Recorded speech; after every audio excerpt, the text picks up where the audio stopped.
All my long-term viewers and subscribers, stay tuned through the end of this video. I have a little message for you guys. But first, I have got to tell you what happened last night in the NBA. The NBA opened its regular season last night, featuring two of the wokest teams in the league on a national stage. In this corner, coming in at 250 pounds of political correctness, LeBron James and the Los Angeles Identifiers. And in this corner, led by the leader of the percussion section, Stevie Kerr. This group features grade A shitfuckery at its finest. Draymond Green, leader of the new and improved woke media. Steph Curry, the male birthing person with the tightest bongo in the league. Their hit song, Pound My Brown, is at the top of the NBA charts. Ladies and gentlemen, your reigning champions, the Golden Stater Masturbators.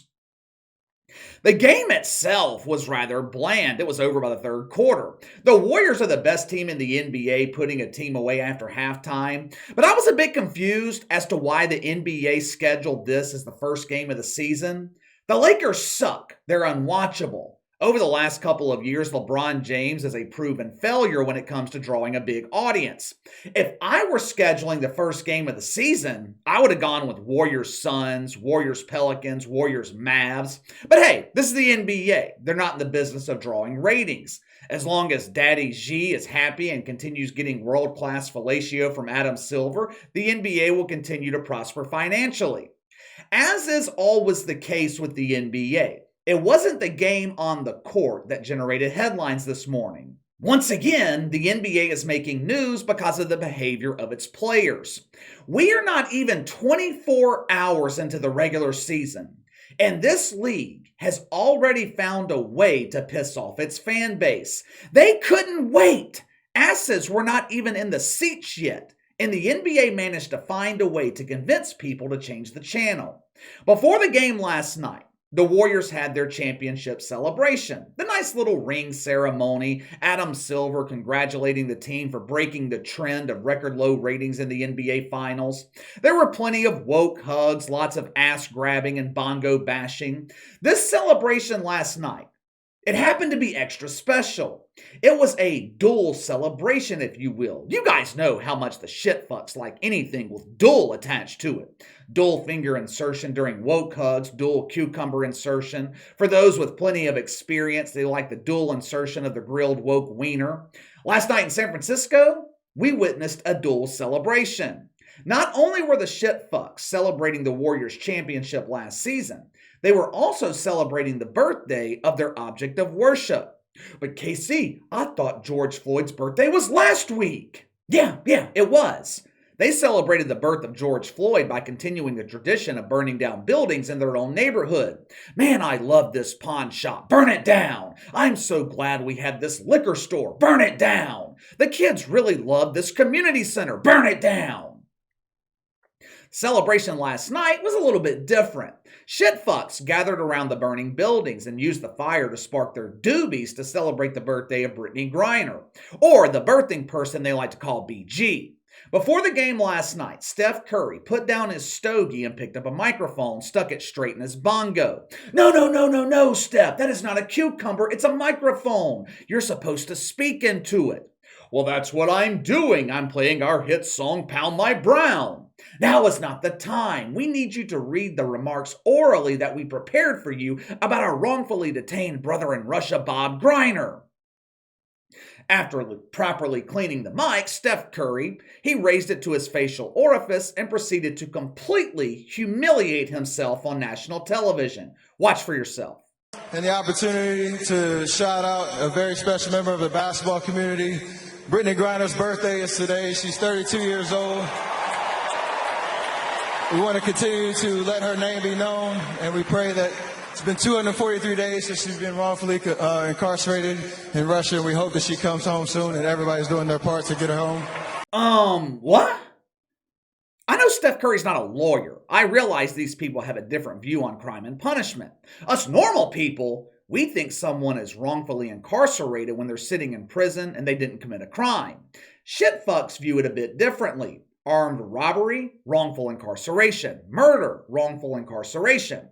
According to the shitfucks, if you commit a violent crime and get arrested for it, you are being wrongfully incarcerated. If you're caught wearing a MAGA hat or went a bit heavy on the spray tan, life without parole. Seriously though, all kidding aside, someone please explain to me how Bob Griner is wrongfully incarcerated. Let's review the facts here. Bob was caught trying to sneak illegal drugs into Russia. She pled guilty to the charge. She admitted she fucked up. According to Russian law, they had the right to imprison you for 10 years for committing this crime. That was Bob's sentence, 10 years. So, how is he wrongfully incarcerated? We can disagree with the punishment. We can say 10 years is too harsh for sneaking a little bit of weed through an airport. But this woke talking point that she's wrongfully detained, wrongfully incarcerated, that is propaganda. But that wasn't the only propaganda in Steph Curry's scripted soliloquy last night. He also said, "We hope that she comes home soon." Who's we? Who hopes Bob comes home soon? I haven't seen one normal person begging for the return of Bob Griner. From time to time, I'll see someone begging for Bob Barker to return to The Price is Right. I never hear that sentiment, though, with Bob Griner. Steph Curry and the NBA, they were not the only shitfucks yesterday celebrating the birth of Brittney Griner. WNBA Commissioner of Cucumbers, Kathy Engelbert, she spent the last couple of weeks scouring various dumps across the country. She was able to find a dozen or so women who look and sound like men to put together a video montage dedicated to Bob Griner. And oh, Kathy Engelbert was able to find the best of the best. Beautiful, bearded birthing babes, majestic mustache mamas, women with deep voices who sound more like Vin Diesel than Vanna White. The WNBA, they recently supplied dump divers with brand new iPhone 4s. But KC, that phone came out 12 years ago. Yeah, I know, but woke welfare recipients don't know that. Hell, they were just given color TV in the dump. These women were excited about this technological upgrade. Now they have the ability to watch vegetable porn in the palm of their hands. iPhone in one hand, cucumber in the other. This was a brilliant plan by Kathy Engelbert. She did this so dump divers would stay in shape this off-season. When the dump reopens next May, many of these woke welfare recipients will have stronger right arms. But here we go. Are you ready? Ladies and gentlemen, Behind the Line proudly presents to you the contestants in the upcoming woke beauty pageant. Watch for yourself. How do you say happy birthday to someone who's been wrongfully detained for 240 plus days? How? BG, today and all days we celebrate you. As a daughter, a sister, a wife, a friend, our teammate. Today and all days we honor you. Your light, generosity, and strength. Today and all days, we miss you. Today and all days, we see you, a human being deserving of love, compassion, and mercy. My sources tell me Russian prison officials had to confiscate this video. They allowed Brittney Griner to watch it. They even allowed her to share it with some of her cellmates. This ended up causing a huge problem in the prison. Many of these women have been incarcerated for years. Some haven't seen a man in decades. Brittney Griner started playing this video with all these dudes showering her with woke love. The women in that prison could not contain themselves. Now, if Brittney Griner is going to be released early, it is not going to happen until after the election. Bumbling Biden, he's offered Victor Bout, a dangerous criminal, in exchange for Bobby. This decision is extremely unpopular for obvious reasons. We're getting screwed here.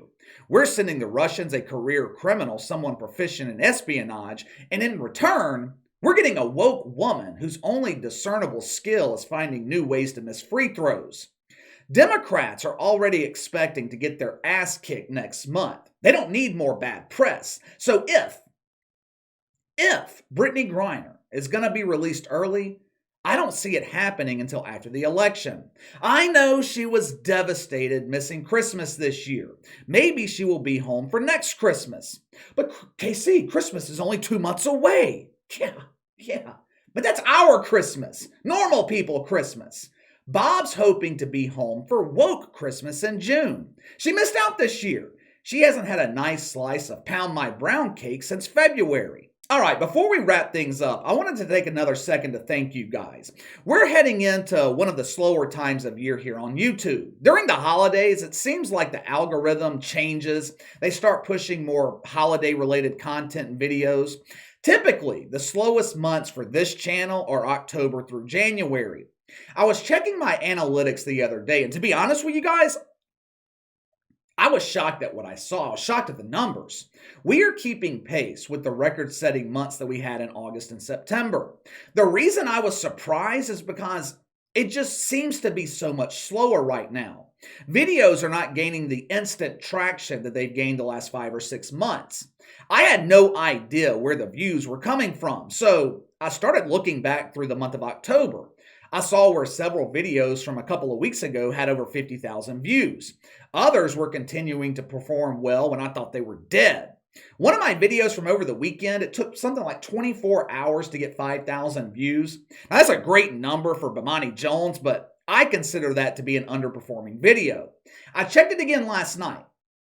It has something like 15, maybe 20,000 views. Now, the point of me telling you all this, even though the videos are taking longer to gain traction and momentum, they're still gaining it eventually. And the only reason I can think of for this is because of the engagement from you guys. The likes, the comments, the shares, watching the entirety of the video.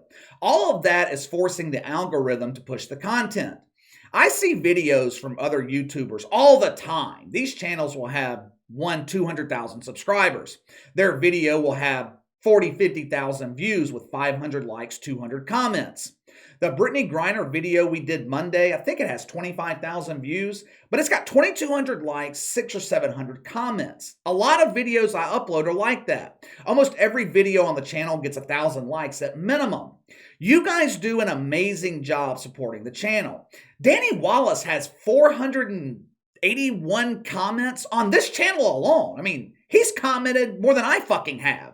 He's not the only one. Heidi Booth comments on every video. Robert Christ, I think he's the one with the cowboy hat. Corey Thompson, Cody McCabe, Nikki Bradley, Ron Casa, Connor, Jane, they're always sending me topics. There's a lot of you guys actually that send me topics on a daily basis. I can't get to all of them. I try to reply as much as I can to the emails. And I'm sure I have left someone off the regular commenter list. Doesn't mean I've forgotten you. I'm just thinking off the top of my head here. Ryan Anderson. Ryan Anderson's another one. I remember him because Ryan Anderson used to play for the Pelicans. Doubt it's the same person. But anyway, I can't tell you how much I appreciate everything you guys do. I would not be here without you guys and your support. And it's not just me. I get all the recognition and praise, but you guys have absolutely no idea how much my girlfriend does behind the scenes to help with the channel. She doesn't help with the content, but she's responsible for the setup I'm in right now. Not for her, I would still be sitting in front of those curtains in my kitchen. Remember those? I would not even know where to begin when it comes to decorating something like this. I would have to hire an interior designer. All the shirts I wear, the jacket I'm wearing right now, she bought it. I'll make an offhand comment about needing new clothes, new colors in my clothing rotation. 3 or 4 days later, UPS dropping off 6, 7 new shirts at my door. All the house shit that I used to have to worry about myself, she takes care of it. She literally makes it to where I have no distractions. The only thing I have to do is this. Well, this in the sports book. She takes care of all the bullshit, so I literally have nothing to worry about but getting this done. So I appreciate her, and I appreciate all you guys for getting me through this slow period that we're going to have over the next couple of months. But give me your thoughts. The NBA goes overboard with the bullshit before the season even begins. Steph Curry claims Brittney Griner is wrongfully incarcerated, even though she pled fucking guilty to her crime. Give me your prediction. Ratings, what was today? Tuesday, this is Wednesday. Ratings should be released later today for the game last night. How many people do you think tuned in to see Lakers Warriors? 1 million? 2 million? 3 million? 500,000? My guess, probably somewhere around 2 million. But give me yours. Sound off in the comments below. Make sure to like and subscribe. Click the notification bell to receive all notifications from the channel. Best way to contact me is by email at btlkc84@gmail.com. KC_BTL84 on Twitter. I'll see you guys later.